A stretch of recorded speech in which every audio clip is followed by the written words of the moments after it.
Hey everybody, so the end of the second day of racing action or practice action here at the 2019 Pikes Peak, excuse me, Pikes Peak International Hill Climb. The air gets a little thin up here, so you get a little shorter breath. Yeah, today was on the W's section, so all the hairpins. That traditionally has been my hardest section to get right. Proved again so today. So I ended up finishing third today. I think I was about 1.7 seconds off the fastest time that we actually went to Cody Bachalt's on the multi-strata today.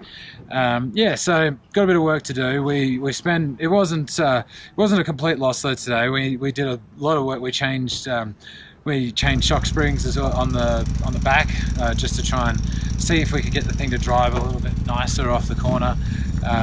We played around with fork settings, we played around with tyre pressures, ran the same tyres that we did yesterday, so the SC1 Pirellis.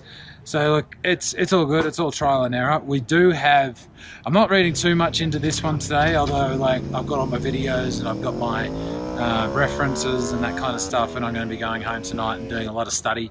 So yeah, I'm going to go back and sort that out, but we do come back here on Friday, so that gives us another crack. So stoked about that. So I'm hoping I can go a fair bit quicker on Friday, but you know, that's the way it is. It's just practice, it's not racing, so you know, we get another crack, so it's all good. But yeah, look, thanks to all the sponsors again that have helped us out.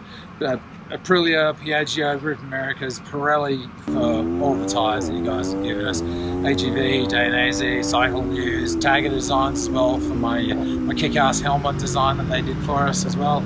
Imperial Sport Bikes, Syndicate Racing, Olin's, Brembo. Look, all you guys, thanks very much for all the help and support that you guys have given this program. I'm going to go and have some breakfast now, so I'll catch you guys soon. Cheers. See ya.